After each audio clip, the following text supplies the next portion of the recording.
मिनश्शैतानिर्रजीम बिस्मिल्लाहिर्रहमानिर्रहीम लक़द कान लकुम फ़ी रसूलिल्लाहि उस्वतुन हसना सदक़ल्लाहुल अज़ीम। क्या बात रज़ा उस चमनिस्ताने करम की, ज़हरा है कली जिसमें हुसैन और हसन फूल। तेरी सरकार में लाता है रज़ा उसको शफ़ी, जो मेरा गौस है और लाडला बेटा तेरा। मोहब्बत के साथ बारगाह रिसालत में दरूद पाक पढ़िए। अल्लाहुम्मा सल्ली अला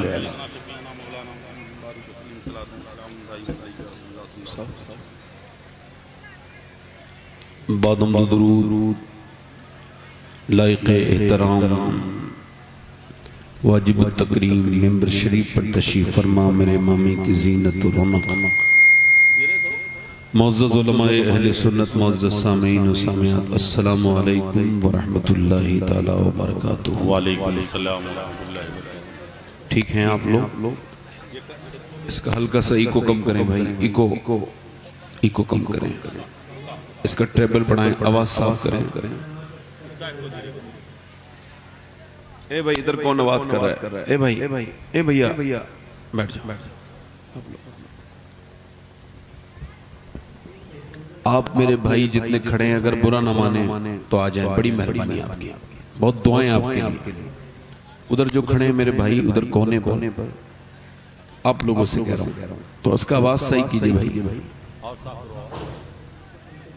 वो जो दूर बैठे हैं हमारे भाई अगर करीब आ जाएंगे तो बड़ी दुआएं उनके लिए। आ जाइए, हुजूर सैयद साहब कह रहे हैं कम से कम अब तो आ जाओ। आ जाएंगे, आ जाइए। पीछे जो लोग दूर बैठे हैं आ जाएं भाई। माशाअल्लाह। नहीं, जो लोग बगैर कुर्सियों के नहीं बैठ सकते हैं, मजबूर हैं, वो कुर्सियों पर ही बैठे। जिन्हें मजबूरी है वो कुर्सी पर बैठे। माइक जरा बोलने के लायक कर दीजिए। मैं कह रहा हूँ उसका इको कम करें तो आप उसे बढ़ा रहे हो। फिर क्या चीज है इसमें से? वो जो उधर खड़े हैं हमारे भाई, आप सब लोगों से गुजारिश है, आ जाओ भाई। आप लोग उधर जो खड़े आ जाओ, आ जाओ। मैं आपसे ये नहीं कहूंगा चले जाओ, आखिरी दम तक यही कहूंगा आ जाओ। क्या बात रही। उधर माशाल्लाह जो उस कोने पे खड़े हैं हमारे भाई, आ जाओ भाई, आ जाओ। मान लिया करो बात, आ जाओ। इधर इधर आ जाओ, इधर। हाँ ठीक है। और करीब आ जाओ, खड़े हो जाओ। अब करीब आके खड़े हो जाओ, जरा चेहरा दिखना चाहिए।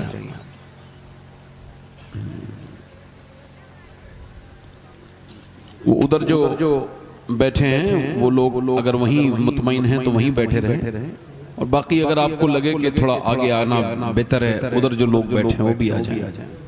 इधर जो नौजवान मोबाइल भी देख रहे हैं और जलसे में भी आए हैं, उनसे गुजारिश करता हूँ मेरे भाइयों से, हुजूर की महफिल के लिए 10 मिनट निकाल लीजिए, आ जाइए। वो जो दूर बैठे हैं हमारे भाई, माशाअल्लाह आ जाओ। कोई बात नहीं, टोपियां नहीं है, कोई बात नहीं, ऐसी आ जाओ, आ जाओ, घबराओ मत, आ जाओ। अगर कोई बैरा बैठा हो तो उससे कह देना इशारे से, वो भी आ जाएगा। माशाअल्लाह, सुभान अल्लाह, सुभान अल्लाह। चलो चलो आ जाओ, बैठ जाओ माशाअल्लाह, बैठ जाओ माशाअल्लाह। हाँ बस।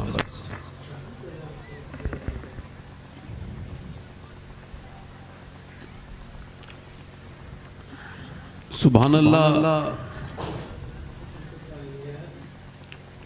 जब बंदा कहता है तो अल्लाह उस पर 10 या 90 रहमतें नाजिल फरमाता है। सुभान अल्लाह, सुभान अल्लाह। और अल्लाह की एक रहमत अगर किसी को मिल जाए तो बस उसका बेड़ा पार है। क्या बात रही। सुभान अल्लाह, सुभान अल्लाह। आप अगर ये समझते हैं कि मौलाना लोग कहते हैं सुभान अल्लाह, तो इसको आप अगर हल्के में लेते हो तो ये आपकी और मेरी बड़ी बेवकूफ़ी होगी।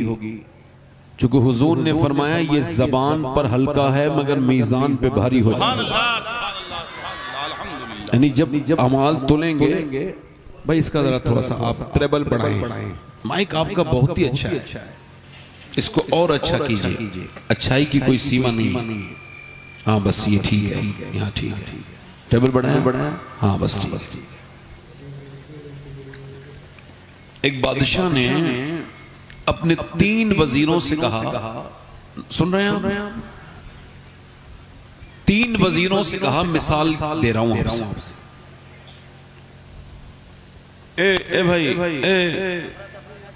हाँ इधर आ जाओ, हाँ इधर आ जाओ, इधर नौजवान इधर आ जाओ बेटा, मोहब्बत से।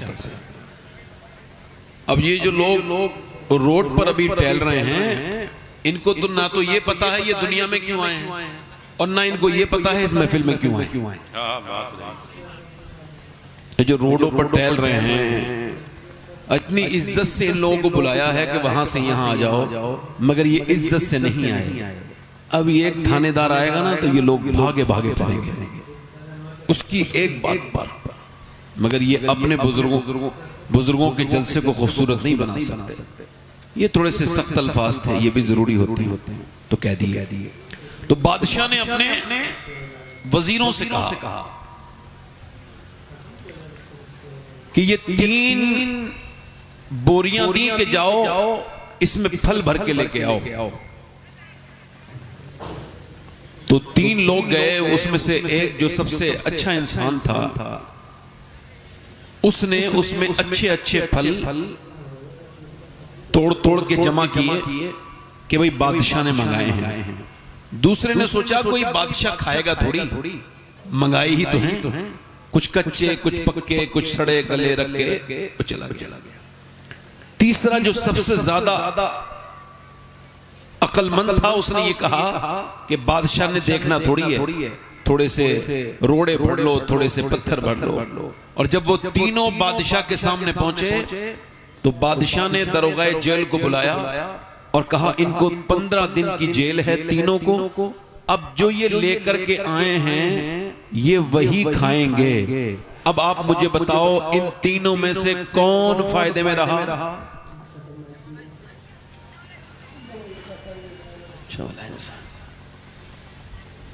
अब अल्लाह ने आपको दुनिया में क्यों भेजा? आपने कभी इस पे गौर ही नहीं किया होगा। ये दुनिया अल्लाह ने क्यों बनाई? आपकी और मेरी जिंदगी सैर के लिए, तफरी के लिए, मोबाइल के लिए, इंस्टाग्राम के लिए। आजकल फलस्तीन के नाम पर लोगों ने बाइकाट शुरू किया है। मैं इसका मुखालिफ नहीं, करना चाहिए, बिल्कुल बाइकाट करो। आप कोका कोला पीते भी हैं, मैं पीता ही नहीं उसको। थम्स अप बेकार है, बिल्कुल नहीं पीना चाहिए। थम्स अप को निकाल के रील बना के उसका बाइकाट करके चंद लाइक के लिए, ये फिलिस्तीन के लिए हिमायत में इसराइल का बाइकाट नहीं है। इसराइल का बाइकाट क्या है आज मैं आपको बता रहा हूं। आपको क्या लगता है सिर्फ मोबाइल में वो सिर्फ आपका ये जो आपका ये कोका कोला है ये सिर्फ आपका इसराइली प्रोडक्ट है? ये KFC ये इसराइली प्रोडक्ट है? या फिर ये कैफेचिनो ये सिर्फ इसराइली प्रोडक्ट है? या पेप्सी ये इसराइली प्रोडक्ट है? नहीं नौजवानों, जिस इंस्टाग्राम की रीलों पे तुम्हारी जिंदगियां बर्बाद हो रही हैं वो इंस्टाग्राम भी इन्हीं इसराइलियों का है, फेसबुक इसराइलियों का है, यूट्यूब इसराइलियों का है। अगर तुमको वाकई में बाइकाट करना है तो अपने मोबाइल से इंस्टाग्राम की रील निकालो और नबी के कुरान को इंस्टॉल करके उसे पढ़ना शुरू करो। ये हकीकी मानों में इससे खुदा भी राजी हो जाएगा, उसका रसूल भी। बेशक नारे तकबीर, नारे रिसालत, मसलके आला हजरत जिंदाबाद। थोड़ा सा माइक और ठीक कर दे भाई, जिंदाबाद। आवाज इसकी कम करें। मैं आपसे अर्ज कर रहा था कि मेरे भाइयों ये जिंदगी आपकी क्यों है?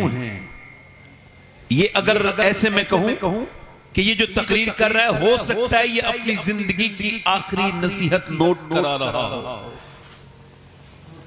चूंकि लोगों को ऐसा लगता था कुछ जमाने पहले तक कि मौत जो आती है ना वो बुढ़ापे में आएगी, मगर जब जवानी में मौत लोगों को मरते हुए देखा, तब भी कुछ बूढ़ों को यह एहसास अभी तक नहीं हुआ कि मौत, अल्लाह के रसूल फरमाते हैं जैसे आदमी की उम्र बढ़ती है।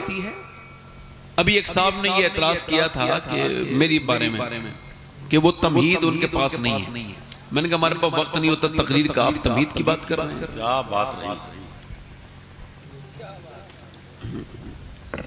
कुछ लोग ऐसे हैं बेचारे तमहीद मानते हैं, उनकी तकरीर नहीं होती, मेरी तकरीर हो जाती है, चलो तमहीद नहीं होती, क्या हो क्या बात।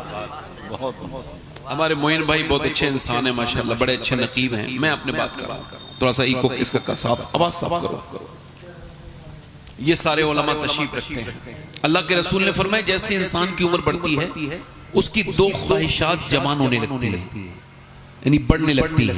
एक तो पैसा कमाने की चाहत, दूसरा जिंदा रहने की चाहत। तो मैं अर्ज कर रहा था आपसे मेरे भाइयों, भाई आपको लगता नहीं आप माइक का काम ठीक से नहीं कर पा रहे हो?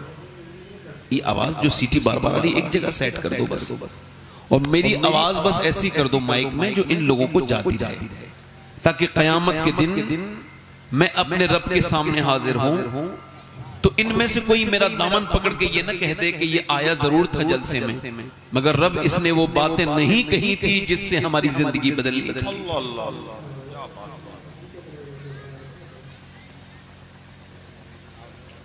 इकबाल कहता है वो एक सजदा जिसको तू गिरा समझता है, हजार सजदों से देता है आदमी को निजात।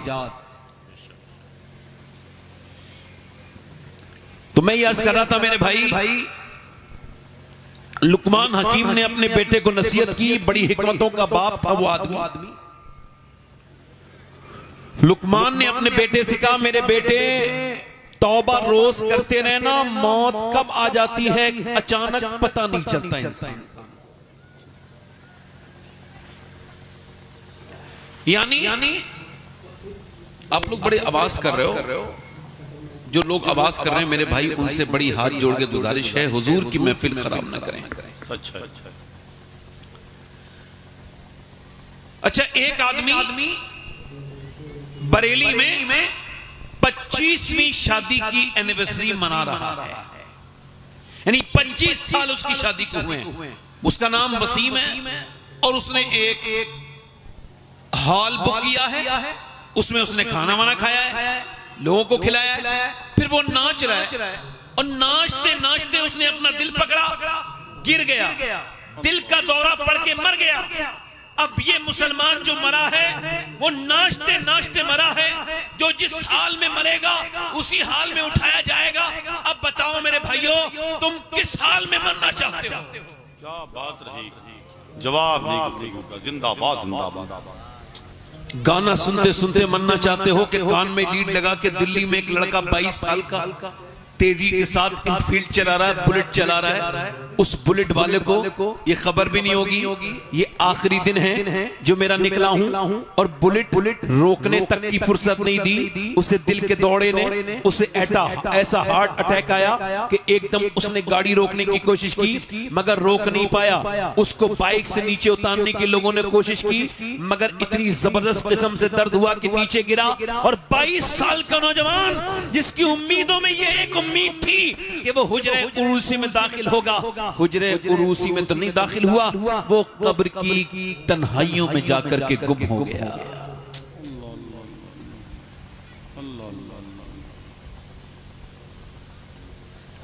बाप के मरने के बाद, भाई के मरने के बाद, गांव में से जनाजे उठने के बाद अगर कोई नौजवान ये समझता है कि अभी कोई उसे और आएगा समझाने के लिए, बेवकूफ है वो। और अगर कोई ये समझता है कि मौत आती है उम्र के हिसाब से, वो भी बेवकूफ है। 15 साल का हाफिज कुरान, उसकी बात मैंने बयान की, लोगों ने सुनी कि 15 साल का हाफिज बनाना कितना मुश्किल है। बच्चे को हाफिज बनने के लिए आया है, मदरसे से हिफ्ज मुकम्मल हो गया और घर आया। एक हफ्ते के बाद उसकी दस्तार होनी थी मगर हुआ क्या, वो नहा के बाहर निकला है, अचानक मुंह के बल नीचे गिरा और उसको जब अस्पताल लेके गए, डॉक्टर ने कहा ये तो इंतकाल कर चुका है। माँ रोती हुई आई, मेरे लाडले तुझे बड़ी मशक्कत मेहनत करके हाफिज बनाया था, अपने दिल से जुदा किया था, तू परदेश में रहा था, कैसे हाफिज बंदा बच्चा बनता है कि जो बच्चा नाजों से घर में पलता है वो अपने हाथों से फिर अपने कपड़े भी धोता है। वही बच्चा वो जो अच्छे खाने खाता है वो फिर मदरसे की दाल और रोटी भी खाता है। माँ कह रही है मेरे लाडले तुझे अपने आप से मैंने दूर रखा इस वजह से कि जब मैं मर जाऊं, कब्र में चली जाऊं, तो मेरा बेटा आकर कोई फातिया पढ़ दे मेरी कब्र पे, तो मेरी कब्र पे रोशनी हो जाए, मेरी कब्र में नूर आ जाए। मगर मेरे लाल ये तूने कैसा दर्द अपनी माँ के दिल को दिया है। बाप कह रहा है हाय मेरे लाल, हाय मेरे लाल, मुझे उम्मीद थी मैं गुनहगार हूं, मगर मेरा रब करम जरूर करेगा जब तू मेरी नमाज़े जनाजा पढ़ाएगा। मगर तूने मुझे कैसा दाग दे दिया, 15 साल का बच्चा दुनिया से चला गया और दुनिया के दिमाग से ये बहन खत्म हो जाना चाहिए। और जब जवान लाशा निकला और बूढ़ा खांसते हुए रह गए तो दुनिया को ये समझ जाना चाहिए कि मौत जब आती है तो कहकर नहीं आती। न जाने कितने लोग दुनिया से ऐसे गए हैं जो ये समझते थे कल तौबा करेंगे, परसों तौबा करेंगे, नरसों तौबा करेंगे, परसों अपनी आंखों को बचा लेंगे गंदी आदतों से, मगर नहीं गंदी आदतों से बचा पाए। लड़के तेजी के साथ गाड़ी में 4 फिर रहे हैं, 4 नौजवान लड़के, 4 मियां बिगड़े हुए लड़के, और तेजी के साथ गाड़ी चल रही है उनकी, तकरीबन 110-20 की स्पीड पर उनकी गाड़ी चल रही है। अंदर एक लोकल गाड़ी में स्क्रीन भी लगी हुई है जिसमें एक औरत नाच रही है। अचानक गाड़ी डिसबैलेंस हुई और वो चारों ऑन द स्पॉट मर गए। ये बातें क्यों बता रहा हूं आपको? आप समझो इस बात को कि जब उनकी लाशें बहुत देर तक नहीं आई तो कहा कि घर वाले थक गए रोते रोते, सुबह से शाम हो गई। वो रात जो नौजवान निकले थे जो गुरूर में घमंड में थे, जिन्होंने अपने मसल्स बनाए थे, जिन्होंने अपने बशर मसल्स बनाए थे, जिन्होंने अपने आप को मजबूत बनाया था, आज मौत उनके करीब आई। आज देखें वो वर्जिश में जाने वाले, वो अपनी जिस्म की बॉडी बनाने वाले, आज उनकी लाशें पड़ी हैं कहां पर? मुर्दा घर पे, पोस्टमार्टम हाउस पर। मगर उनके माँ बाप कह रहे हैं काश मेरा भाई आ जाता, काश मेरा बच्चा आ जाता। थकते रोते रोते थक गए लोग, मगर कोई नहीं आया। दुनिया को इस चीज से समझ लेना चाहिए कि मौत कब आ जाएगी। मेरे दोस्त, मेरे भाई, अगर तुझे इबरत हासिल करनी है और तू अगर मोमिन है तो किसी बड़े से महल को न देख बल्कि पोसीदा कब्र को देख। अगर तुझे इबरत हासिल करनी है नौजवान तो किसी चमकती हुई गाड़ी को न देख बल्कि किसी पोसीदा कब्र को देख, और जाकर के बड़े बड़े नवाबों की कब्रों में उनकी नाक और मुंह के अंदर घुसने वाले कीड़ों को देख। न जाने कितने मशहूर लोग कब्रों में चले गए जिनकी कब्रों पे आज कोई फातिया पढ़ने तक नहीं आता। न जाने कितने अमीरों की कब्रें आज दुनिया से वीरान हो गई और तुम तमाशों में लगे हुए हो, तुम शादियों में नाचने में लगे हुए हो, तुम अपने रब के खिलाफ अपने रब की नाफरमानियां करते हुए तुम थकते नहीं, और मौत तुम्हारे दस्तक दे रही है। तुम्हारे रंग बिल्कुल, तुम्हारी जिंदगियां बिल्कुल ऐसी लगती नहीं कि तुमको मरना है। मेरे भाइयों, मेरे दोस्तों, अभी कुछ दिनों पहले मैं गाड़ी चला रहा था, रात का काफी अरसा गुजर चुका था, 3 बजे थे, मैं प्रोग्राम से आ रहा था। मैंने सोचा मेरा करीब में एक दोस्त दफन है, बड़ा मशहूर था, चलो उसकी कब्र पे जाकर के फातिया पढ़ूं। मैं अपने उस दोस्त की कब्र पे जब गया तो मैंने जब उसकी कब्र के खुतबे पे देखा उसका नाम लिखा था, बस मैं माजी में चला गया, मैं चला गया पास में, मैं पीछे चला गया। कल तक ये जलसों में आता था, इसके नाम से पब्लिक जमा होती थी, इसके नाम पे लोग नोट लुटाते थे, जहां ये जाता था लोग इसको देखने के लिए ट्रैक्टर ट्रॉली भर के आते थे। जब ये जाता था जलसों में कुमकुमे जलते थे, मगर आज इसकी कब्र पे कोई फातिया पढ़ने वाला भी नहीं, कोई चिराग जलाने वाला भी नहीं। आज इसकी कब्र कैसी हो गई, बिल्कुल इसकी कब्र बिल्कुल मायूसी छा रही है। पूरे कब्रिस्तान में कोई उसे देखने के लिए तैयार नहीं, जिसके नाम पे कल तक मजमे लगते थे, जिसके लोग पीछे भागते थे, जिसे फ्लाइट के टिकट देते थे, जिसे अपना बड़ा जिसे शोहरतों ने अपने आप अपने अंदर जिसने समेट लिया था। मगर मेरे भाइयों, मेरे दोस्तों, मैं उस कब्र पे खड़ा था और देख रहा था कि सज्जाद हुसैन निजामी की कब्र क्या दुनिया से कह रही है, यही कह रही है कोई गुल बाकी रहेगा, न चमन रह जाएगा, पर रसूलुल्लाह का दीन हसन रह जाएगा। जाओ जाकर के बादशाहों की कब्रें देखो, ओ घमंडियों, जाकर के अकबर की कब्र ढूंढो, तुमको मिलेगी नहीं। किस्सा पारी ना बन गई। जाकर के देखो बड़े बड़े शहंशाहों की कब्रें, तुम ढूंढोगे, तलाश करोगे, फिर भी नहीं मिलेंगी। दुनियादारों के नाम निशान मिटते चले जा रहे हैं, मगर मेरा इमाम कहता है बेनिशानों के निशान मिटते नहीं।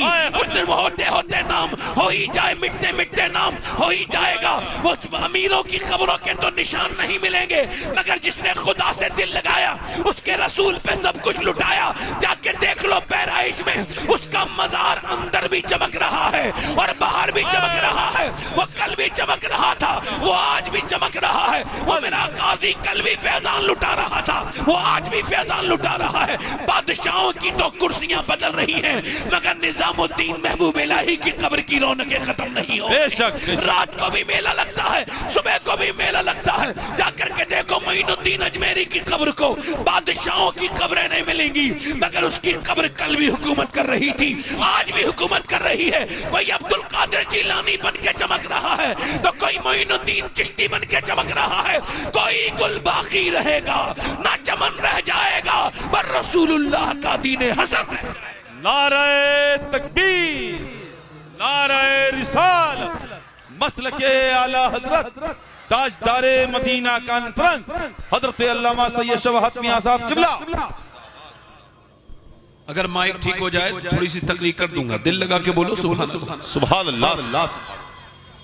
मेरे दोस्तों इधर देखो, मेरी बहनें बैठी हैं। इकबाल कहता है वो एक सजदा जिसको तू गिना समझता है, 1000 सजदों से देता है आदमी को निजात। आज मुसलमानों की कोई इज्जत नहीं है, कोई वकार नहीं है।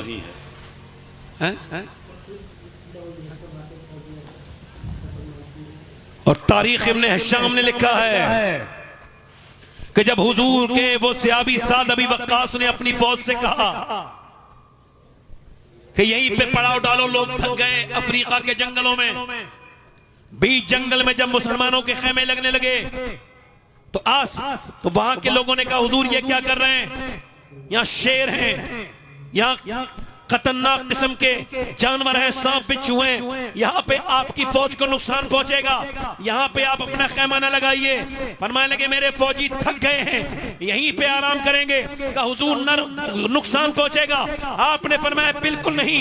आवाज दी, ओ जंगल के जानवरों, एक रात के लिए जंगल खाली कर दो, मोहम्मद के गुलाम आराम करेंगे। अभी हुजूर के गुलाम की बात पूरी नहीं हुई है कि अचानक बड़े बड़े जानवर जंगली अपने अपने बच्चों को लेकर के अपने साथ बाहर निकल रहे हैं और छोड़ के जा रहे हैं जंगल, और दुनिया को ये बता रहे हैं कि मोहम्मद से वफा तूने तो हम तेरे हैं। क्या बात रही, जिंदाबाद जिंदाबाद जिंदाबाद जिंदाबाद। ये जहां चीज है क्या भाई, माइक का इसका गूंज कम कर दो, गूंज। माइक बहुत अच्छा है, गूंज और कम करो। ए भाई बैठ जाओ, बैठ जाओ। गूंज कम करो, गूंज और कम करो, इसकी गूंज और कम करो, आवाज सादा कर दो, बिल्कुल सादा। कोई गुल बाकी रहेगा, ना चमन रह जाए। बोलिए बोलिए सुभान अल्लाह, सुभान अल्लाह। सरकारी खबर लें, अब सुने मेरी बात।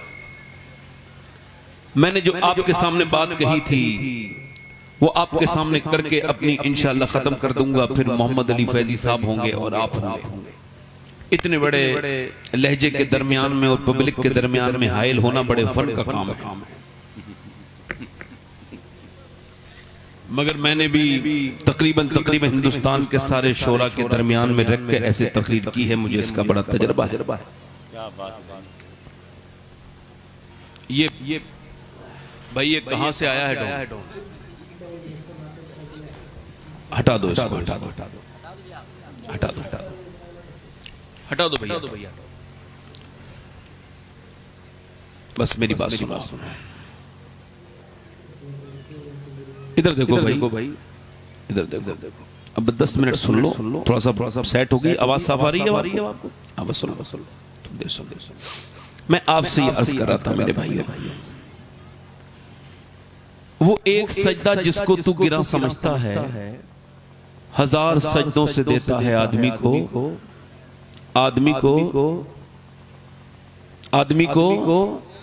नजात, 1000 सजदों से देता है आदमी को नजात। यानी इंसान जो है ना वो इस तरफ से भाग रहा है। मौला अली फरमाते हैं जो रब के सामने झुकता है वो सबके सामने नहीं झुकता, जो रब के सामने रोता है वो सबके सामने नहीं रोता, और जो सबके सामने रोता है वो रब के सामने। ठीक, आप ने देखा है मुसलमान तकरीरें कर रहे हैं लोग, और लोग कहते हैं भाई ये कर लो, ये सी तालीम हासिल कर लो, वो सी तालीम हासिल कर लो। तो मुसलमान जितनी तालीम अब है इतनी 20 साल पहले मुसलमानों में तालीम, और जितनी 20 साल के बाद होगी इंशाअल्लाह अब नहीं है। मगर तालीम से अगर इंसान की तरक्की होती और इस्लाम को फरोग होता, ये मैं तालीम का मुखालिफ नहीं, मगर सुनो इकबाल कहता है होना ये फूल तो बुलबुल का तरन्नुम भी ना हो। यानी अगर सरकारे दो आलम से इश्क नहीं है तो कहता है कि बेअमल थे ही जवां दीन से बज़्ज़न भी हुए, उनको तहजीब ने हर बंद से आजाद किया, लाके काबे से सनम खाने में आबाद किया। मेरी तरफ देखिए, मेरी तरफ गौर कीजिए, कितने लोग ऐसे हैं दुनिया में जिन्होंने अपने रब को राजी कर लिया, और कितने लोग दुनिया से ऐसे चले गए जो सिर्फ यूं ही पैदा हुए और ऐसी जानवरों की तरह दुनिया में रहे और मर गए।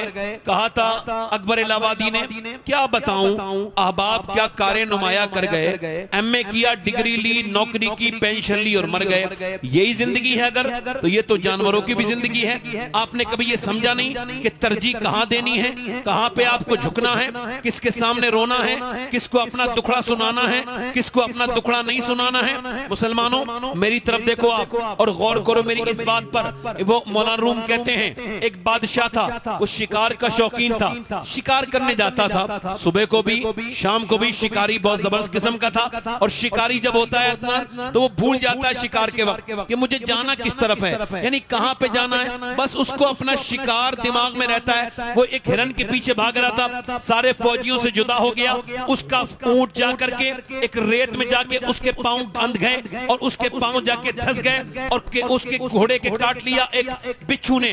उसका घोड़ा तो मर गया, अब ये भी मरने के करीब है। ये घुटनों के बल गिरा है और फिर रोता है और दूर दौड़ता है, भागता है। इसको लगता है प्यास की वजह से सामने के वो सामने देखता है, ऐसा लगता है कि सामने उसके पानी है मगर रेत चमक रहा है। ये जाता है और जाकर के बार बार जब देखता है धोखा देने लगी रेत और मौत आने लगी बिल्कुल सामने, तो बिल्कुल अपने घुटने टेक के दुआ करता है, मालिक मुझे अपने फजल से यहाँ की मौत से बचा ले, मेरे मालिक अपने करम से, अपने फजल से, अपनी मेहरबानी से मुझे पानी अता कर दे, जिंदगानी अता कर दे, मैं कुछ दीन का काम करना चाहता हूँ। नेक आदमी था, अल्लाह ने दुआ कबूल की। एक अचानक एक झटका लगा, उसको नींद का, तो देखा सामने एक पानी, एक झोपड़ी है, अंदर गया, जाकर के बोला पानी है, मैं प्यासा हूँ। इसने 1 गिलास 2 गिलास 3 गिलास 4 गिलास एक देहाती की झोपड़ी में जाकर के पानी पिया, और फिर मैंने मुतमईन होकर बोला कि साहब बात यह है कि मैं बादशाह हूँ और इस मुल्क का तुमने मेरी जान बचाई है, मैं प्यासा था, ये मेरी अंगूठी रख लो, कभी तुमको कोई जरूरत पेश आए तो इस अंगूठी को मुझे दिखा देना, अगर तुम आओगे मेरे यहाँ पर तो तुम्हें कोई रोकेगा नहीं। ये कह के वो चला गया। 3-4 महीने के बाद देहाती को कोई परेशानी ऐसी आई जिसका हल नजर नहीं आता था। उसने सोचा पहला काम साफ साफ सीधा सीधा सादा सादा कि बेच दूं इस अंगूठी को और काम अपना निकाल लूं। मगर अंगूठी को बेचने से सोचा कि क्या पता अंगूठी कितनी महंगी हो। बादशाह के यहाँ सफर करके चला गया, बादशाह के यहाँ पहुंचा तो वीआईपी मेहमान बन गया, मेहमान खुसूसी। बादशाह उसकी अंगूठी को देख करके उसे वीआईपी मेहमान बना दिया गया। बगैर रोक टोक के बादशाह के हुजरे खास में, बिल्कुल मेन कमरे में जहां बादशाह रहता था वहां पहुंचाया। देखा तो बादशाह सजदे में रो रहा है। ये वापस पलटा, जब ये वापस पलटा बादशाह जो है उसने जो है ना वो बादशाह ने सलाम फेरने के बाद कहा कौन आया था? लोग पकड़ के ले आए, हुजूर ये आया था। उसने अंगूठी दिखाई, हुजूर ये अंगूठी आपकी है, मैंने आपकी जान बचाई थी। कि बात ठीक है, तुम क्यों आए थे और फिर तुम क्यों वापस जा रहे थे? क्या कोई ऐसी परेशानी आई थी जिसका कोई हल नजर नहीं आ रहा था? मैंने सोचा बादशाह के पास जाके बताऊं। मैंने देखा आप किसी और के सामने रो रहे हैं, तो मैंने सोचा उसके सामने क्यों रोऊं जो कहीं और रोता है। रोना है तो चलो उसके सामने रोते हैं जिसके सामने बादशाह भी रोता है। बात रही, जिंदाबाद जिंदाबाद, सुभान अल्लाह। जवाब नहीं, जिंदाबाद जिंदाबाद, जवाब नहीं, जिंदाबाद जिंदाबाद, सुभान अल्लाह। मतलब जब तक हम सजदे करते थे, दश्त तो दश्त है, दरिया भी ना छोड़े हमने। ए काली काली कमीज वाले भाई, कहां जा रहे हो? माशाअल्लाह, ये भाई हमारे रील देखेंगे तो 3 घंटे से कम नहीं देखेंगे, मगर जब इनको हुजूर की बात आएगी तो इनको इब्लीस उठा के लेके जाएगा। एक तो ये माइक इतना खराब है, अपनी जिंदगी में 3-4 बार और मिला है इतना खराब माइक, जहां तक मेरी मेमोरी काम कर रही है। अब मेरी तरफ देखिए, मैं आपसे बात कर रहा हूं। मुसलमानों इधर देखो, आपको ये देखना चाहिए, ये गौर करना चाहिए कि हमारे पसमानदा होने में ये सजदा जो हमने छोड़ दिया, एक सजदा। इधर देखो मुसलमानों, शुरुआत आपकी कहां से हुई थी? उसे याद करते हो? वह याद है आपको? शुरुआत कहां से हुई थी आपकी और मेरी और इस इस्लाम की शुरुआत? वो जो मेरे नबी पाक ने 313 लोगों को लेके गए थे, आपको ख्याल है? मेरी बहनें बैठी हैं, मेरी बेटियां बैठी हैं, मेरे अबाब बैठे हैं। अर्ज करना चाहता हूं, मक्के की औरतों ने जेबरात निकाल के दिए थे, अपना माल दिया था, जेबर दिए थे, हाथों के कंगन, गले के हार। अबू जहल लो ये लेकर के जाओ हमारा माल और इस्लाम को खत्म कर दो। अबू जहल के हाथ में रस्सी थी और बड़े गुरूर से कहता था इस रस्सी में बांध के लेके आओ। हुजूर के बारे में कहता था नबी पाक को इस रस्सी में बांध करके लेके आऊंगा। मगर मेरी तरफ देखो मेरे दोस्तों, मेरे भाइयों, अल्लाह के रसूल के गुलामों, जब मक्के की औरतें ये कहती थी कुफ्फारे मक्का की कि ये जेबरात ले जाओ और ये हमारा माल ले जाओ, इस्लाम को खत्म कर दो, तो सहाबा इकराम की औरतें कहती थी या रसूल अल्लाह हमारे पास माल तो नहीं है मगर 18 साल का लाल ले जाइए, इस्लाम को बचा लीजिए या रसूल अल्लाह। जिंदाबाद जिंदाबाद, सुभान अल्लाह, सुभान अल्लाह। इस्लाम को बचा लीजिए मेरे आका। मेरे नबी पाक ने सहाबा इकराम को जमा किया, फरमाया बोलो क्या कहते हो? उधर से आई है एक फौज जो 1000 लोग हैं, उनके हाथों में तलवारें हैं, तीर हैं, लश्कर हैं। बोलो क्या चाहते हो? क्या ख्याल है तुम्हारा? बोलो क्या करना चाहते हो? बोलो। सहाबा इकराम से कहा, उधर वो लोग आ रहे हैं। सहाबा ने कहा या रसूल अल्लाह हम आपके साथ तैयार हैं जान देने के लिए, या रसूल अल्लाह जान की बाजी लगाने के लिए। सरकार ने फरमाया सोच लो, तुम्हारे पास तुम 313 हो, वो 1000 हैं, तुम्हारे पास 7 तलवारें हैं, उनके हर हाथ में हथियार है, बोलो फिर भी चलोगे? सहाबा ने अर्ज की या रसूल अल्लाह कोई मूसा की उम्मत थोड़ी है जो भाग जाएगी, उम्मत मुस्तफा की है, जान दे देंगे या रसूल अल्लाह। आप जरा क्या हुआ जी गुलपोशी करनी, ले आओ चलो जल्दी से नारा लगा ले, नारे तकबीर, नारे रिसालत, मसलके आला हजरत हजरत अल्लामा सैयद शबाहत मियां साहब किबला, नारे तकबीर, नारे रिसालत। सिर्फ हजरत को डालो और किसी को नहीं मेरे भी ना डालो, अब बाद में जब तकरीर कर लूंगा। इधर देखो माशाअल्लाह कितने हैं बोलो? 300। तलवारें कितनी हैं? 7। निहत्ते कितने हैं? 306। और जा कहां रहे हैं? बहुत बड़ी ताकत का मुकाबला करने के लिए चले हैं मुसलमान। मेरी बहनें आज नमाज तक को नहीं बेचती अपने बच्चों को। एक औरत 2.5 साल के बच्चे को जंग के मौके पे लेके आई, 2.5 से 3 साल के बच्चे में, या रसूल अल्लाह ये बच्चा ले लीजिए मेरे आका, मेरे सरकार इस बच्चे को सरकार से कह रही है। हुजूर ने फरमाया ये क्या करेगा? कहा हुजूर या रसूल अल्लाह जंग में ले जाइए। नबी पाक फरमा रहे हैं ये क्या करेगा? अर्ज करती या रसूल अल्लाह आपके ऊपर तीर आते होंगे, तलवारें, तो आपको ढाल की जरूरत पड़ती होगी, मेरे बेटे को आप ढाल बना लीजिएगा। अगर एक तलवार एक तीर इसके लगा और इसने आपकी तरफ आता हुआ तीर या तलवार का वार रोक लिया तो मैं कयामत के दिन रब की बारगाह में कामयाब हो जाऊंगी। अर्ज करूंगी मालिक मैं भी उस माँ की, उस बेटे की माँ हूँ जिसने तेरे महबूब पर कुर्बानी दी थी। हुजूर इस बच्चे के अलावा कोई और बच्चा नहीं है, या रसूलल्लाह कबूल फरमाए। मेरे नबी पाक ने उस बच्चे को प्यार किया, मेरे आका ने प्यार किया। फरमाया जा तेरी नीयत इतनी अच्छी है, तेरा बच्चा शहीद नहीं भी होगा फिर भी मेरा रब तुझे शोहदा की माँ के साथ उठाएगा। सारे कुल हैं जिसको जो चाहे अता कर दे।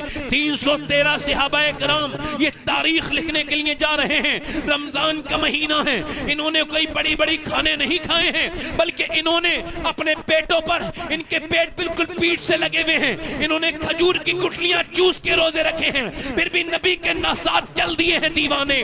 दुनिया में ऐसे दीवाने ना तो किसी के हुए हैं ना कयामत तक किसी के होंगे। मेरा इमाम कहता है उसने यूसुफ पे कटी मिस्र में अंगुष्ठे ज़नार, सर कटाते हैं तेरे नाम पे मर्दाने अरब। इसको कहते हैं सनत तज़ाद, इसको कहते हैं कंपेयरिंग की पोल्टी। ये पोल्टी यानी एक पोल्टी में एक मिसरे में आपने रात का जिक्र कर दिया तो दूसरे में आप दिन का जिक्र करें, फिर इसको तज़ाद पैदा करें, इसमें तकाबुल पैदा करें। मेरे इमाम ने जब ये शेर कहा तो मियां अंजुमन आरास्ता हो गई तज़ादात की। मेरा इमाम कहता है हुस्न यूसुफ पे कटी मिस्र में अंगुष्ठे ज़नार, सर कटाते हैं तेरे नाम पे मर्दाने अरब। यानी एक तरफ मदीना है, एक तरफ मिस्र है, एक तरफ यूसुफ है, एक तरफ मेरे आका हैं, एक तरफ औरतें हैं, एक तरफ मर्द हैं, एक तरफ औरतों ने उंगलियां कटाई हैं, एक तरफ मियां औरतें उंगलियां कटाई फिर भी ईमान लेके नहीं आई। एक तरफ मियां पहले ईमान ला रहे हैं बाद में गर्दनें कटा रहे हैं। एक तरफ 25, 50, 20 जितनी उंगलियां कटनी थी कट चुकी, एक तरफ सिलसिला आज भी बरकरार है। इमाम हुसैन से लेके गाजी मुमताज हुसैन कादरी तक सर कटाते हैं तेरे नाम पे मर्दाने। नारे तकबीर, नारे रिसालत, मसलके आला हजरत ताजदारे मदीना कॉन्फ्रेंस हजरत अल्लामा सैयद शबाहत मियां साहब किबला। सहाबाए किराम मेरे नबी पाक के साथ चल दिए हैं मदीने से। कहां से चले बोलो? मदीने से। जल्दी बोलो कहां से चले हैं? बोलो कहां से चले हैं? मदीने से चले हैं। और यहूदियों ने अपनी छतों पे बैठ करके कहा ओ मुसलमानों तुम्हारे दिमाग खराब हो गए क्या? क्या तुम ये बताओ तो किसका मुकाबला करने के लिए जाते हो? तलवारें तुम्हारे पास है नहीं, नेज़े तुम्हारे पास है नहीं, भाले तुम्हारे पास है नहीं, कैसे मुकाबला करोगे? सहाबा कहने लगे ओ यहूदियों सुनो, ना हम नेज़े पर भरोसा है, ना हमारे तलवार पे भरोसा है और ना भाले पर है। भरोसा जितना भी है वो अपने मदीने वाले पर है। 313 मुसलमान, एक तरफ 1000 कुफ्फार। उन्होंने रात भर नाच देखे हैं, उन्होंने रात भर औरतों के गाने सुने, नाच देखे हैं और इन्होंने भून भून के बकरे खाए हैं। इधर मुसलमानों ने पूरी रात इबादतें की हैं। सुनो मेरे भाइयों, उधर जब मुसलमान पहुंचे तो काफिर तालियां बजा के मजाक उड़ाते हैं। देखो तो इन मुसलमानों को खुदकुशी करने आए, हमसे लड़ने के लिए तलवारें तक नहीं है इनके पास। खजूर की डंडियां दे दी हैं इनके नबी ने इनके हाथ में। मेरे नबी पाक ने अपना सर सजदे में रख दिया। जब तुम अपनी बेटी की शादी करना शुरू करो तो सारे काम करने के बाद फिर सजदे में जाओ और 2 मुसल्ला बिछा के कहो मालिक ये सारे काम मैंने कर लिए, अब आगे का फजल तू फरमा दे। सफर में निकलो तो सुन्नत रसूल यही है, 2 रकात नमाज पढ़ के निकलो। जब आप सफर में निकलो तो भी सजदा करके निकलो, मगर ना आप सफर में सजदा करो ना बीमारी का दवा कराने जाओ। तब अल्लाह के सामने झुक के कहो मालिक बीमारी ऐसी ना निकले कि मुझे खतरनाक तरीके से अस्पतालों में डॉक्टर का मोहताज होना पड़े, मालिक मुझे सेहत अता कर। कभी आपने अपने रब के सामने ऐसा सजदा किया ही नहीं होगा। आज मेरे नबी ने 313 मुसलमानों को देख करके अल्लाह के रसूल ने सर सजदे में रखा है। हजरत अबू बकर सिद्दीक कहते हैं जितना मैंने हुजूर को आज रोते देखा उतना कभी रोते नहीं देखा। नबी पाक सल्लल्लाहु अलैहि वसल्लम की जो मुबारक चादर है, आपका जिस्म रोने की वजह से इतना हिलता है कि आपकी चादर नीचे गिरती है। फरमाते मैं फिर ऊपर रखता हूँ, फिर चादर नीचे गिरती है, फिर मैं ऊपर रखता हूँ। मेरे नबी पाक की आंखों के आंसू से आज बदर की रेत भीग रही है। मेरा इमाम कहता है आंखें रो रो के सुजाने वाले, जाने वाले नहीं आने वाले। आंखें कुछ कहती हैं तुझसे पैगाम ओ दरे यार के जाने वाले।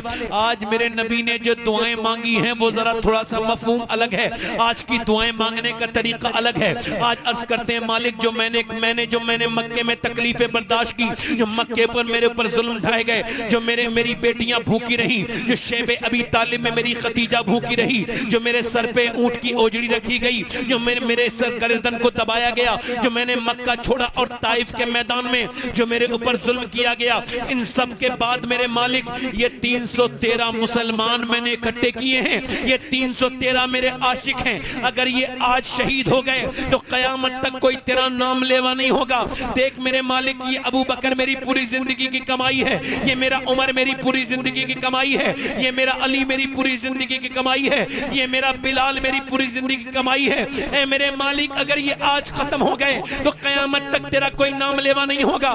देख मेरे गुलामों को, इनके पेट से देख परवरदिगार, इन्होंने सिर्फ खजूर की गुठली चूस के रोजा रखा है और ताकत के नाम पे इनके हाथ में खजूर की लंटियां हैं। अगर आज ये पसपा हो गए तो फिर मेरे मालिक कयामत तक कोई तेरा नाम लेने वाला नहीं होगा। इजाबत का सेहरा, इनायत का जोड़ा, दुल्हन बन के निकली दुआए मोहम्मद। मेरे नबी पाक ने सर उठाया, हुजूर के चेहरे पे मुस्कुराहट, उधर देखा तो मियां हवा चलने लगी एक पहाड़ पर, और हवा इतनी खतरनाक कि मियां हज़रत अली ने अर्ज की हुजूर उधर एक ही जगह हवा चल रही है, दूसरी जगह हवा नहीं चल रही, वो क्या है? फरमाया जिब्राइल, फरमाया अली सुनो, ये हवा नहीं चली है बल्कि 500 फरिश्तों को लेकर जिब्राइल जमीन पे उतरे हैं, जिब्राइल जमीन पे उतरे हैं। फरमाया उधर भी देखो, उधर जब उतरे हैं तो मीकाईल 500 फरिश्तों को लेकर उतरे हैं। नबी ने फरमाया चलो उधर गुरूर और घमंड में चूर वो कुफ्फार बड़े हैं, इधर मुसलमान बड़े हैं। एक भी मुसलमान ने नहीं कहा या रसूल अल्लाह कैसे जंग लड़ेंगे, ये हाथ में हमारे तलवार तो है नहीं, ये खजूर की डंडी से कैसे लड़ेंगे? हुजूर के नाम पे भरोसा करके चले। कुफ्फार ने कहा मुसलमानों हम ताकत वाले हैं, वापस चले जाओ। उन्हें कहा हम अपने रब से मोहब्बत वाले हैं, नहीं जाएंगे। कहने लगे बे तुम्हारे पास खजूर की डंडी से कैसे लड़ोगे? कहा ये डंडी तो खजूर की है मगर हाथ में दी हुई मेरे आका हुजूर की है। खजूर की डंडियों ने आज मियां तलवारों से लड़ना शुरू किया है। जब मुसलमानों ने लड़ना शुरू किया तो फिर ऐसे कटे, खजूर की डंडियों ने कभी हाथ काटे कभी सर काटे। कुफ्फारे मक्का मैदान छोड़ के भागने लगे, उनके पित्ते पानी हो गए। उन्हीं भागते हुए में एक मोटा एक आदमी जिसका नाम उमैया, वो भी भाग रहा था। हजरत बिलाल उसका पीछे कर रहे हैं। ये बिलाल के सीने पे पत्थर रखता था, ये बिलाल की गर्दन में रस्सी डाल के घुमाता था। बिलाल उसके पीछे भागे, जाकर के उसके मारा एक मुक्का, वो जमीन पे गिर के बिलाल को देखने लगा। बिलाल ने कहा वे देखता क्या है, ये कोई बिलाल का घूसा थोड़ी है, ये तो इस्लाम का घूसा है जो कुफ्र के मुंह पे। क्या बात रही, जिंदाबाद जिंदाबाद, सुभान अल्लाह सुभान अल्लाह, अल्लाहु अकबर, या रसूल अल्लाह, जिंदाबाद जिंदाबाद, माशाअल्लाह माशाअल्लाह। मुसलमानों दश्त तो दश्त है, दरिया भी ना छोड़े हमने। कभी तुमने सजदे किए थे, आज तुम्हारी औरतें तुम्हारे मर्द कोई सजदे में जाता ही नहीं। सजदा तो ले लिया, किसी और जगह पे चला गया। परेशानी आए तो चलो तावीज़ लेने, कोई बीमारी आए तो चलो मियाँ के पास। मैं किसी मियाँ के पास जाने का मुखालिफ नहीं। चलो किसी मजार पर, बेशक मजार पे जाओ, अल्लाह के बंदे के वसीले से अल्लाह से मांगो, अल्लाह अता करता है। मगर ये बताओ अपनी बहन और बेटियों से बता रहा हूं, तुम्हारे मुसल्ले बिछना बंद हो गए मेरी बेटियों मेरी बहनों।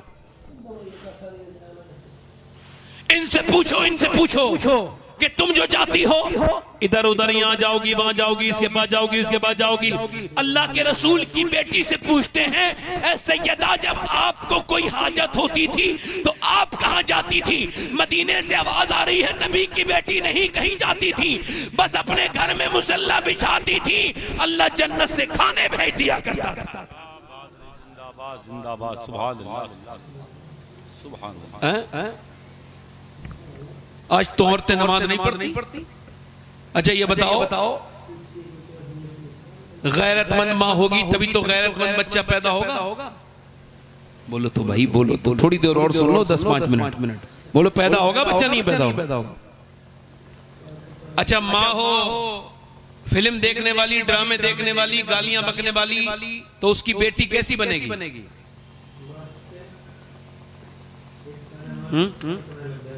उसी की तरह बनेगी ना? बिल्कुल ना बोलो, कुछ तो बोलो भाई। बनेगी वैसी नहीं, बनेगी उसी की तरह बनेगी। अब तो मेडिकल साइंस ये कहता है कि बच्चे पर मां की पैदाइश के बाद असर नहीं होता, बल्कि बच्चा पेट के अंदर होता है तभी असर शुरू रहता है।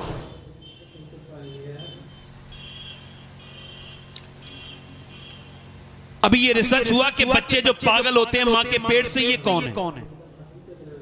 ए बेटा, बैठ जा। और कोई साहब जाना चाहते हो तो जल्दी से चले जाएं भाई। एक तो ये माइक बहुत ज्यादा परेशान कर रहा है, ऊपर से आप में से 1-2 लोग भी परेशान कर रहे हैं। माइक ने तो जिंदगी में किसी माइक ने इतना परेशान किया नहीं जितना ये कर रहा है। कोई बात नहीं, आप मेरी तरफ देखें, मैं देख, कोई बात नहीं, आप रहने कुछ नहीं, ठीक है, ये ऐसा भी खत्म हो जाएगा। मेडिकल साइंस ये कहता है कि ये जो बच्चे पागल अपनी मां के पेट से पैदा होते हैं, ये कौन है? इन पे जब रिसर्च हुआ तो पता चला ये वो बच्चे हैं, हार्वर्ड ने, ऑक्सफोर्ड ने ये कहा कि ये वो बच्चे हैं, बड़ी बड़ी यूनिवर्सिटीज ने रिसर्च करके, मेडिकल के लोगों ने, ये जब अपनी मां के पेट में थे तो मां के ऊपर जुल्म किया बाप ने, तो बच्चे के दिमाग पे असर पेट के अंदर हो गया। 80% बच्चे वही पागल मां के पेट से पैदा होते हैं जिनके घर में झगड़े होते हैं, कलेश होती है। इसी वजह से जब औरत प्रेग्नेंट होती है तो उसको ज्यादा दुआएं मांगनी चाहिए। इमाम गजाली ने फरमाया है, औरत की दुआएं काबे में इतनी कबूल नहीं होती, जब वो हमल से होती है अल्लाह तब इतनी दुआएं उसकी कबूल करता है। बात रही, सुभान अल्लाह सुभान अल्लाह। एक औरत अगर चाहे तो उसका बच्चा नेक बन सकता है। डॉक्टर कहता है कि अगर इस बच्चे को अच्छा आपको डिलीवर कराना, मजबूत बच्चा, तो आप ऐसा करना, आयरन की चीजें भरपूर खाना।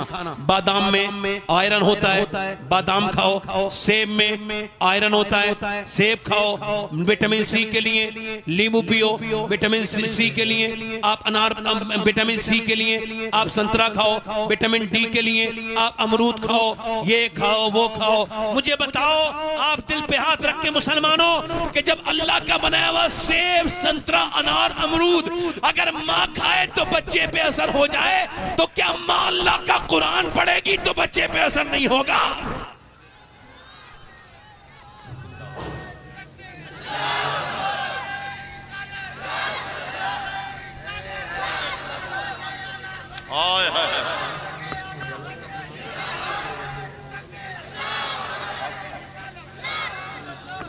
अब समझ में आया? इतनी देर में दिल लगा के बोलो जरा। इसका मतलब यह है कि लोगों ने अपने बच्चों को जानवरों की तरह ट्रीट करना शुरू कर दिया। बच्चे के साथ जो सलूक आप करेंगे, यानी मां के पेट से असर हो रहा है। ये तो आज इस बात को कह रहे हैं। हजरत सईदना इमाम आजम अबू हनीफा की नस्ल का एक बच्चा पानीपत में पैदा हुआ। कहां पे? पानीपत, हरियाणा। इस वक्त में हरियाणा स्टेज में बच्चा पैदा हुआ। 1 दिन रोया, 2 दिन रोया, 3 दिन रोया, 4 दिन, अब नॉर्मल हो गया। हकीम के पास लेके गए, 1 ने देखा, 2 ने देखा, तीसरी की 1 महीना लगातार गुजर गया, बच्चा बच्चा चुपा ही नहीं, खामोश नहीं हुआ। अब सुने, जब बच्चा खामोश नहीं हुआ तो अब हजरत फखरुद्दीन बाहुद्दीन ज़करिया मुल्तानी के दामाद गुजर के जा रहे थे, मुरीदों के साथ आवाज आई, कहने लगे लोगों सुनो, ये बच्चा रो नहीं रहा है बल्कि अल्लाह को याद कर रहा है, अल्लाह की हम्द बयान कर रहा है। मुरीदों ने कहा कैसे का, चलो चल के दिखाते हैं। दरवाजे पे पहुंचे और जाके बोले कोई है? बाप निकल के आया, जी आपका बेटा रो रहा है, जी आपको मुबारक, ये अल्लाह का वली है। का दिमाग ठीक है आपका? ये ना तो खुद सोया है ना मुझे सोने दिया, 1 महीने से लगातार रोए जा रहा है, आप इसे वली कह रहे हैं। का उस बच्चे को बुरा ना कहो, मेरी गोद में लाके दो। गोद में लाके दिया, एक कान में कुछ पढ़ के फूका, दूसरी में कुछ पढ़ के सुनाया, बच्चा हो गया खामोश। कहने लगे साहब क्या पढ़ के सुना दिया आपने बच्चे को? ये बच्चा आपका खामोश हो गया, बड़ी बड़ी दवाइयों से मेरा बच्चा ठीक नहीं हुआ, मैं परेशान हुआ। कहने लगे बाद में बताऊंगा, पहले बताओ क्या तुम्हारी बीबी कुरान की हाफिजा है? कहा है तो सुनो, जब तुम्हारी बच्चा ये माँ के पेट में था ना, तो इसकी माँ ने उठते बैठते चलते फिरते खाते पीते चक्की चलाते रोटी बनाते इतना कुरान पढ़ा, इतनी तिलावत की कुरान की, माँ के पेट के अंदर बच्चे की रूह की ग़िज़ा कुरान की तिलावत हो गई, उसको कुरान सुनने की आदत हो गई। जब माँ के बच्चा पैदा हुआ तो माँ चली गई चचकी में, उसने कुरान पढ़ा नहीं, उसको भूख लगी थी कुरान सुनने की, तुम खिलाते थे दवाइयां, मैंने एक कान में एक आयत पढ़ के सुनाई, दूसरे में दूसरी पढ़ के सुनाई, बच्चा खामोश हो गया। बच्चे का नाम शरफुद्दीन बू अली शाह कलंदर पानीपती है। जब माँ पानीपत में कुरान सुनाए तो बच्चा पूरे हिंदुस्तान को कुरान का मतलब समझाता है, और जब माँ मदीने में कुरान सुनाए तो बेटा कुरान को करबला में पढ़ के सुनाता है और करबला से आवाज देता है, ऐ मेरी माँ फातिमा, अगर आपने चक्की चला के कुरान सुनाया है तो मैं गर्दन कटा के कुरान सुनाऊंगा। नारे तकबीर, नारे रिसालत, मसलके आला हजरत, अजमते इस्लाम, अजमते कुरान, हजरत अल्लामा सैयद शबाहत मियां साहब किबला जिंदाबाद जिंदाबाद जिंदाबाद जिंदाबाद जिंदाबाद। बहुत बहुत बहुत बहुत सुभान अल्लाह। अब तो आपको देखना है, फलां की लड़की चली गई, इसकी लड़की चली गई, लड़की गई नहीं, लड़की को भगा दिया, लड़की को दीन नहीं सिखाया, लड़की को बर्बाद कर दिया दुनिया की चीजें सुना सुना के। जिस बच्ची की शादी वक्त पे नहीं हो रही हो और मोबाइलों में वो देख रही हो अफसाने, फिल्में, ड्रामे, तो उसका हश्र क्या होने वाला? बोलो तो कुछ बात गलत कह रहा हूं, सही कह रहा हूं?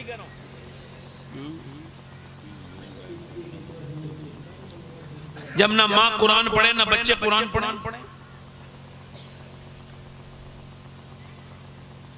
मदीने में एक लड़की कुरान पढ़ रही है, मेरी बहनें सुन रही हैं, वे सुना रहा हूं। माशाअल्लाह, ये भाई रुमाल भाई कहां जा रहे हो भाई? इतने अच्छे इंसान हो आप, माशाअल्लाह। हाँ, चलो तो 5-10 मिनट और रह गए, वो सुन लो, दिल लगा के बोलो सुभान अल्लाह। आजकल छुट्टी मनाने आए लोग इस इलाके में माशाअल्लाह, और सोचते हैं जब तक सुनना है सुन लो। कुछ लोग तो हमारी बात पे ध्यान नहीं दे रहे, जो ध्यान नहीं दे रहे हैं, अफसोस की बात यह है कि वो भी मरेंगे, और जो ध्यान दे रहे हैं वो भी मरेंगे, मगर जो खुदा रसूल से दिल लगाएंगे उनकी मौत आसानी से आएगी। और जिनको ये सब मजाक लगता है, मरने के बाद वो सब समझ लेंगे कि ये बातें खास इसको हमने समझ लिया होता। बच्चियां 8 साल की 9 साल की जीन्स पहन रही हैं मुसलमानों की, मर्दों का लिबास पहन रही है, कोई समझाने वाला नहीं। एक बच्ची कुरान पढ़ रही है मदीने में, कहां कुरान पढ़ रही है बोलो? कहां पढ़ रही है? और जब वो कुरान पढ़ रही है, कुरान पढ़ते पढ़ते उसके सर से दुपट्टा नीचे गया है, हालांकि 6 साल की बच्ची पे पर्दा फर्ज नहीं। बच्चा जब दुपट्टा नीचे गया तो माँ ने बच्चे के सर, बेटी के सर पे दुपट्टा रखा काम छोड़ के। बेटी ने कहा अम्मी आपने मेरे सर पे दुपट्टा क्यों रखा? इस वजह से नाना नाराज हो जाते हैं बेटी, जब तुम सर पे दुपट्टा नहीं रखोगी। मालूम है बच्ची कौन थी वो? पूरी कायनात में उसके बाद फिर इतनी अजीम लड़की कोई पैदा ना हुई है, ना होगी, क्योंकि अल्लाह ने जो उसको मर्तबे अता किए, ये कोई आम लड़की नहीं थी जो कुरान पढ़ रही थी, ये ज़ैनब थी, ये हुसैन इसका भाई सारे शहीदों का सरदार है, इसकी माँ फातिमा सारी जन्नती औरतों की सरदारा है, इसका बाबा अली वलियों का सरदार है, नाना मुस्तफा सारे नबियों का। और आज आपकी बेटी के सर पे दुपट्टा नहीं रखा जा रहा, और नबी की बेटी अपनी बेटी के सर पे दुपट्टा है। एक साल से मैंने कहा अपनी बेटी को समझाओ, ये काफी बड़ी हो गई, अब जीन्स पहन रही है। कहने लगे साहब आप अपना काम करो। मैं कहा हम तो अपना काम कर ही रहे हैं, तो ही तो कह रहे हैं तुमसे। कहने लगे साहब हम अपनी बेटी पे बड़ा भरोसा है। ओए तू जाहिल है, ये बता कुरान में अल्लाह ने किसके लिए कहा? पहले कहा है नबी आप फरमाएं, किससे? अपनी बीवियों से, अपनी बेटियों से, कि वो अपने सर को, अपने चेहरे को ढके। तो ये बता तेरी बेटी ज्यादा भरोसे के लायक है या मेरे रसूल की बेटी ज्यादा भरोसे के लायक? बात रही, जवाब नहीं, जिंदाबाद जिंदाबाद, जवाब नहीं, जिंदाबाद जिंदाबाद। अब वो फिर 12-13 साल के बाद वही जो आदमी मुझसे कह रहा था भरोसा है, वही थाने में बैठ के कह रहा था मेरी बेटी मेरी इज्जत बचा ले, मेरी इज्जत गैर मुस्लिम के साथ न जा, हमारे मजहब का नहीं है। बेटी कह रही है चल अब्बा अब तेरा सिर्फ मेरा मामला नहीं है, तूने जब मेरे शादी करनी थी वक्त में नहीं की, अब क्या बात करता है? अब तो मैं बहुत ज्यादा आगे चली गई, पीछे नहीं आ सकती। मेरे भाई ये बच्ची कुरान पढ़ रही है, 6 साल की बच्ची। सुनो, जब माँ ने कहा बेटी सर पे दुपट्टा रख, तो सैयदा ज़ैनब ने सर पे दुपट्टा रख लिया, फिर रोने लगी और रोई। सैयदा फातिमा आई, क्यों रोती है ज़ैनब? कहने लगी अम्मी जान नाना से कह देना इस बार तो मुझे माफ कर दें, अगली बार ज़ैनब गर्दन कटा सकती है मगर सर से दुपट्टा नहीं हटाएगी, अगली बार ज़ैनब गर्दन कटा सकती है। मेरे इमाम हुसैन ने करबला से फरमाया आप सब हुसैनी हो, किस बात के हुसैनी हैं हम? ज़ैनब मालूम है कौन है? ज़ैनब वही है जिसके सर से दुपट्टा भी खींच लिया गया, फिर भी उन्होंने अपने बालों को सर पे, अपने बालों से चेहरा ढका और कहा ऐ मेरे नाना मैं वही ज़ैनब हूँ जिसे आप गोद में खिलाते थे, मगर मेरा दुपट्टा छीन लिया गया तो माफ कर देना, बालों के अलावा मेरे पास कुछ सूरत नहीं थी तो बालों से चेहरा ढक लिया, बालों से चेहरा ढक लिया। हुसैन अपनी बहन से कह रहे हैं मेरी बहन मेरी शहादत के बाद चीखना चिल्लाना नहीं, पर्दे में रहना। काश मैं अपनी बहनों से ये बात कह पाता। हम किस बात के हुसैनी हैं, हम किस बात के आशिक रसूल हैं? इमाम आली मकाम ने फरमाया कि जब फितनों का दौर हो और पर्दा करना मुश्किल हो जाए, अगर कोई मेरे नबी की, मेरे नाना की उम्मत की लड़की पर्दा करेगी तो उसका वो पर्दा मैदान जिहाद में चलने वाली तलवार से भी ज्यादा अफजल हो जाएगा।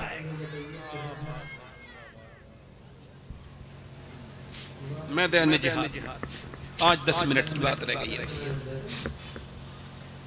हजरत अली फरमाते हैं और सुन लो तुम कि मैं अपने घर आया। सुनो मेरे भाई नौजवानों, आप सबका हक है मेरे ऊपर जो बात कर रहा हूं। मैं अपने घर पे आया, 15 दिन के बाद कहते मेरी बीवी ने दरवाजा खोला, मुस्कुरा के सलाम कर दिया। ये पहला जरूरत है, औरत पे पहला वाजिब है कि जब शोहर आए तो उसके लिए मुस्कुरा के सलाम करे, अच्छा माहौल कायम करे। हज़रत अली कहते हैं मैंने कहा खाना दो, भूख लगी, उन्होंने पानी दे दिया। प्यास नहीं लगी थी, भूख लगी है। मौला अली फरमाते हैं मैंने देखा वो अंदर चली गई, फिर आवाज दी नहीं आई, फातिमा खाना लाए नहीं आई, फातिमा खाना लाए नहीं आई। कई बार आवाज दी तो अंदर से रोने की आवाज आई। मैंने जाके देखा तो देखा दोनों आलम के मालिक को मुख्तार की बेटी बैठ के रो रही है। मैंने कहा क्यों रोती हैं आप सैयदा? फरमाने लगी मेरे सरताज आपको खाना न देने का अफसोस है, इस वजह से मेरा शौहर सफर से आए भूखे, खाना नहीं दे पा रही। कहा क्यों? कि जब आप घर से गए थे कई दिन का फाका था, आज आए हैं तो कई दिन का फाका है। हज़रत अली कहते मेरी आंखों में आंसू। तरीका तो देखो कितना अच्छा है। फरमाया आपने मुझे बताया नहीं, तो कहा मेरा हाथ पकड़ के कहा मेरे अब्बा ने कहा था फातिमा अली से वो मत मांगना जो उनके पास मौजूद ना हो। ते मौला अली मैं अल्लाह रोने लगा। फिर फातिमा भी रोई। मैंने कहा क्यों रोती हैं? फरमाने लगी मेरे सरताज आप चले गए थे और मेरे अब्बा के घर में 16 दिन से चूल्हा नहीं जला है। मौला अली फरमाते हैं हुजूर का नाम सुन के मैं चला मजदूरी करने, कुछ लाऊंगा अपने आका की बारगाह में पेश करूंगा। मैंने कहा कोई काम ले ले। मजदूर का कोई बेटा बैठा हो ना इस महफिल में तो कभी शर्माना नहीं, ये कहते हुए मेरा बाप मजदूर है। बिल्कुल झिझकना नहीं, बल्कि दिल खोल के और जरा सीना तान के कहना मेरा बाप मजदूर था, उसने मुझे हराम का नहीं अपनी मेहनत पसीने का खाना खिलाया है। ओ शर्माए जिसका बाप बुरा काम करता हो उसको शर्म की। हज़रत अली कहते हैं मैंने जब उसने कहा एक खजूर दूंगा, एक डोल दोगे? कहते मैंने कुएं के अंदर से 17 डोल निकाले, 17 खजूर में जो मिली मैं हुजूर की बारगाह में ले गया।